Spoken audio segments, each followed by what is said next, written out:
But actually right now, clients, all they care about is ROI. And so the exhibition companies who are helping to drive that ROI by pre, during and after services to actually add that value are probably going to be the ones who are cutting through.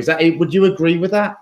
Yeah, I think whilst there is a lot that an exhibitor can do and not do to make the show successful, that is a huge risk for an organizer to take, especially at the moment, to just roll the dice and rely on the skills of an exhibitor. I think exhibit marketing, especially in the UK, is a skill set that's in decline.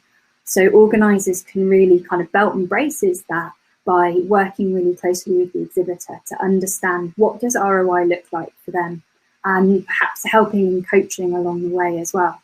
Yeah, and the other stat that kind of comes to mind, because my brain's a bit weird and it works like this, so I hear things like that proves this point over here.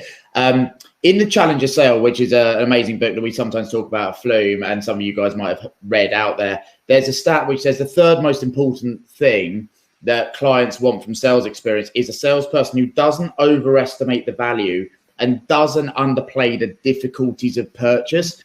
And what we mean by difficulties of purchase is that it's not easy to make this stuff work, and if we pretend it is and then it doesn't, you're going to lose them. And again, this seems to really back that up, that this transparency and authenticity, and again, kind of making sure that you're not just saying it's going to be amazing, you're going to get 1 billion leads of this level, when actually they turn up and it doesn't. It has completely the opposite impact. Again, does that kind of summarize some of this stuff in your opinion? Yeah, whilst we were just dealing with the glitches, I was asking on the chat, how many people actually exhibit at trade shows themselves? I do. We've got quite a small team at Exploring. We still head out to trade show booths, and it's really, really hard work, and it's an extended time period of work. So when you hear salespeople sort of saying, "Oh, it's a turnkey solution in a box," there's 10,000 people like trying to create that expectation that all I need to do is put up my pop-up stand, get my lead capture device out, and then roll in money. And that's just not true. And I know it's not true. I've been to enough exhibits of varying qualities that it's not a straightforward exercise. And the shows that really kind of work with you at every stage to help you do the best that you possibly can.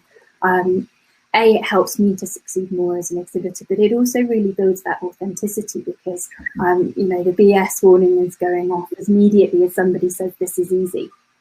Yeah, 100%. I think right now people are looking at the sales process to think, can I trust this will work? And they judge whether it's going to work based on the sales experience. And almost that is the product they're buying, is the sales experience, because they're thinking, okay, if this person's being open about what is and isn't going to work and actually teach me what is and isn't going to work for the audience as well, and sharing this stuff and not just overplaying on that volume bit. That was really interesting about the visitor numbers, and actually being honest about that. You're much more likely to be trusted and them to choose you.